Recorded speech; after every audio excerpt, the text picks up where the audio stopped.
Welcome to Myth with an I News. Today we'll be starting out with the topic of new society education. I'm going to let you do that one, Terry. Charlemagne was very interested in education. He was always wanting to learn, and he always... Keep reading. He also spent a lot of his time studying. Keep in mind, education was not something people appreciated back then. He wanted people his age to learn how to read and write. To reach his goal, he ordered churches to start schools, where priests were teachers and educated students. They studied religion, music, grammar, and other subjects. He then invited noted scholars from all over Europe to Ashton to be teachers. While they weren't teaching, they studied and copied ancient texts. They sent these copies to monasteries all over Europe. This is very important because it shows how education started to become important.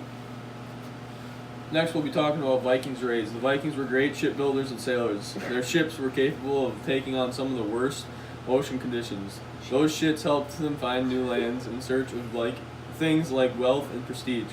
The first targets of Vikings raids were England and northern France. During their raids, they even attacked cities like Paris and Aachen. When they attacked, they would kill or capture anyone in their way. Whoever they captured would be brought back to the ships and sold as slaves.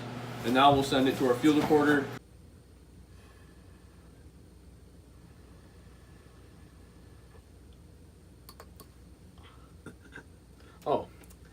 This is Haiti with more on the Myth with an I News.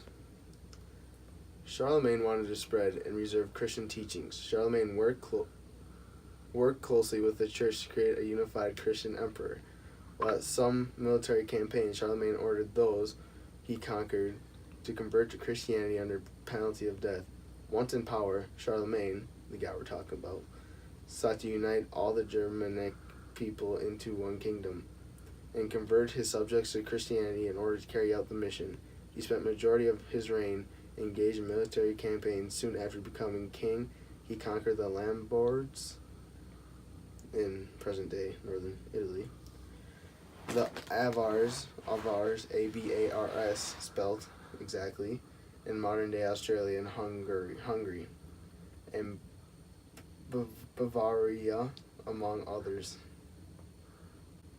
With the law of all this, Charlemagne honored the traditional laws of the tribe that he brought under his own rule. Most laws only existed in oral traditions. After he became emperor, he had many tribal laws recorded. At origins of the Pope, he had many laws that he enforced Christian teachings.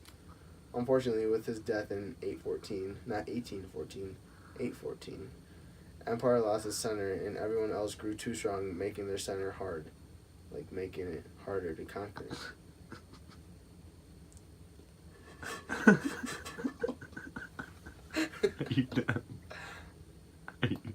Yeah.